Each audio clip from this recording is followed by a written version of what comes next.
Longtemps, la question de la sexualité au sein de l'Église a beaucoup fait polémique. Entre les papes qui organisent des soirées d'orgie et certains hauts dignitaires de l'Église en proie à la pédophilie, l'Église se retrouve aujourd'hui mêlée à une polémique encore plus inquiétante, celle du mariage homosexuel, ou plutôt de la bénédiction des couples homosexuels. Dans l'ordre des choses, l'Église condamne fermement cette pratique. Chose fortuite, le mois de décembre a été le témoin de cette nouvelle décision prise par le Vatican en ce qui concerne l'homosexualité. Dans cette vidéo, nous allons voir ensemble cette décision du Vatican et la réaction que cela a suscité. Restez jusqu'à la fin et surtout n'oubliez pas de vous abonner. Et on commence. Une bénédiction des couples homosexuels conditionnés. Il est possible de bénir les couples en situation irrégulière et les couples de même sexe, sous une forme qui ne doit pas être fixée rituellement par les autorités ecclésiales, afin de ne pas créer de confusion avec la bénédiction propre au sacrement du mariage. Ce sont les propos qu'on retrouve dans le document du puissant dicaster pour la doctrine de la foi. En effet, le lundi 18 décembre 2023, le Vatican a officiellement autorisé la bénédiction des couples homosexuels ou LGBT sous certaines conditions. La condition la plus importante et qui pourrait pousser à confusion, c'est que cette bénédiction soit effectuée en dehors des rituels liturgiques coutumiers de l'Église. C'est d'ailleurs l'un des facteurs qui anime les tensions au sein même de l'Église, où une certaine division se remarque au sein du clergé des différents continents, notamment en Afrique, où cette pratique n'est pas encore acceptée dans tous les pays. Par ailleurs, le pape précise dans sa décision écrite que cette bénédiction ne coïncidera jamais avec les rituels civils d'union, ni ne sera liée à eux de loin ou de près. Il rappelle et insiste sur le fait que le sacrement du mariage demeure exclusivement réservé aux couples hétérosexuels. Traditionnellement effectuée par un prêtre, cette bénédiction consiste à demander la bienveillance divine pour une personne ou une assemblée selon la définition de l'Église catholique.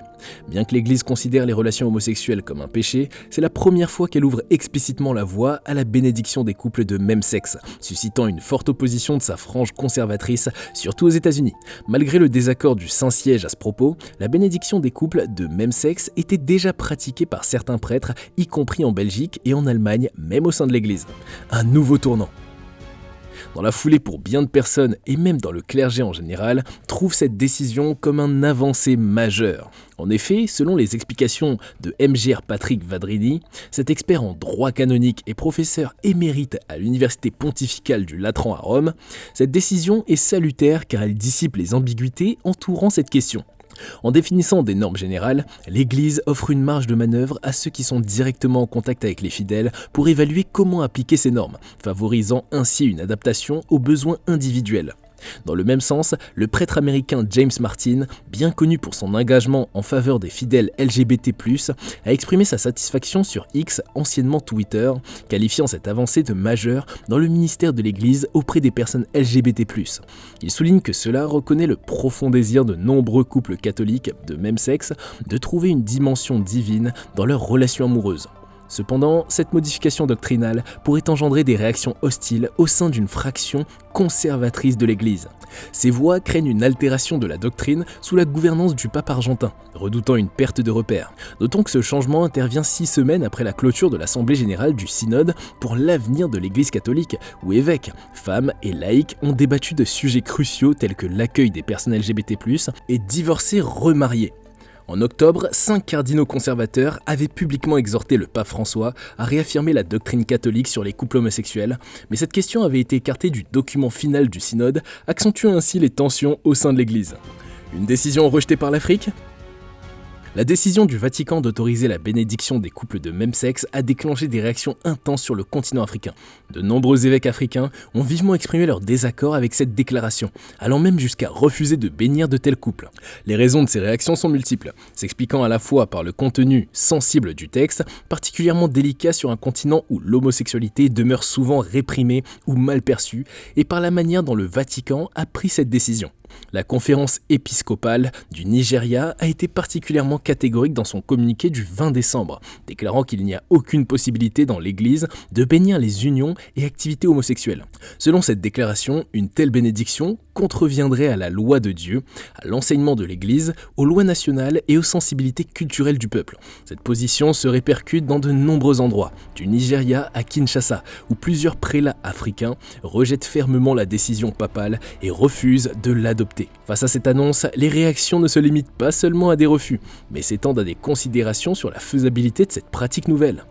L'archevêché d'Abidjan préconise la patience, tandis que l'archevêque de Brazzaville qualifie ce changement de pratique d'impossible à mettre en œuvre. Monseigneur Bienvenu Manamika Bafuakouaou, dans une lettre détaillée en 9 points, a exposé la ferme attachement de l'Église à la conception traditionnelle du mariage entre un homme et une femme, conforme à la doctrine. Bien que la décision du Vatican soit perçue comme une ouverture envers l'inclusion des personnes homosexuelles au sein de l'Église catholique, le Vatican tient à préciser que cela ne constitue pas une approbation de l'union, comme stipulé dans la déclaration Fiducia Supplicans du 18 septembre. Le pape, tout en cherchant à changer la pratique, insiste sur le maintien du mariage comme sacrement dans la doctrine de l'Église. Pour comprendre ces réactions, il est crucial de considérer le contexte culturel et religieux spécifique de l'Afrique.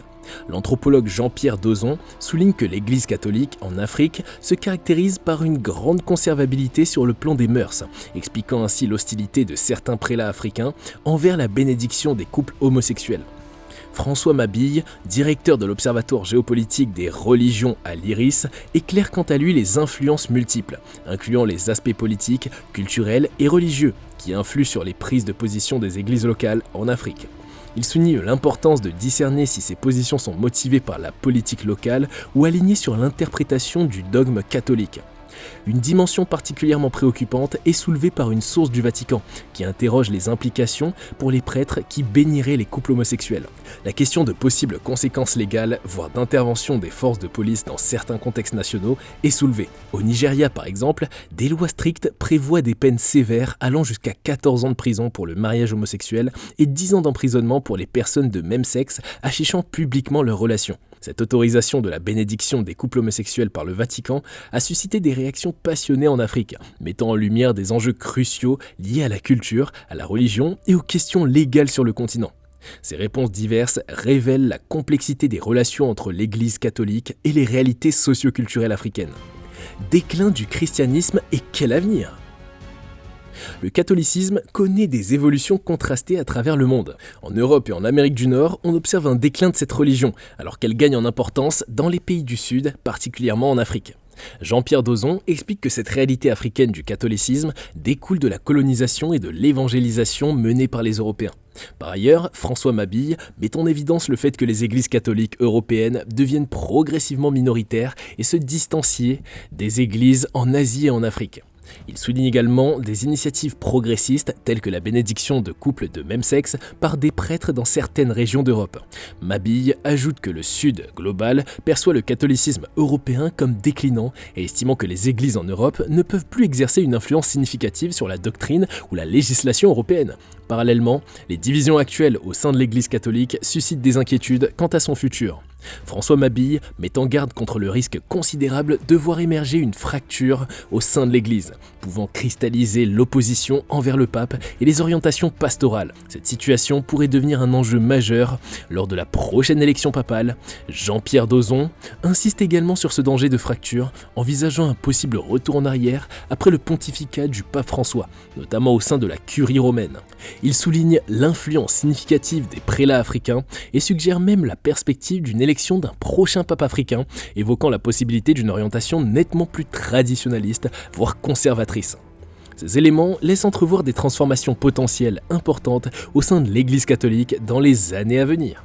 La question de la sexualité qui fait polémique et qui pourrait prétendre à une division au sein de l'Église catholique à travers la position de chaque clergé, pour citer l'Europe, l'Afrique, l'Asie, l'Amérique, est très controversée aujourd'hui et fait beaucoup couler d'encre et de débats. Pour donner un aperçu de ce qui est avancé comme problématique, bénir les couples homosexuels reviendrait à accepter cette pratique longtemps condamnée par l'Église elle-même. Une idée que n'attend pas l'Afrique en général, un continent qui n'accepte pas encore cette pratique dans ses lois et coutumes.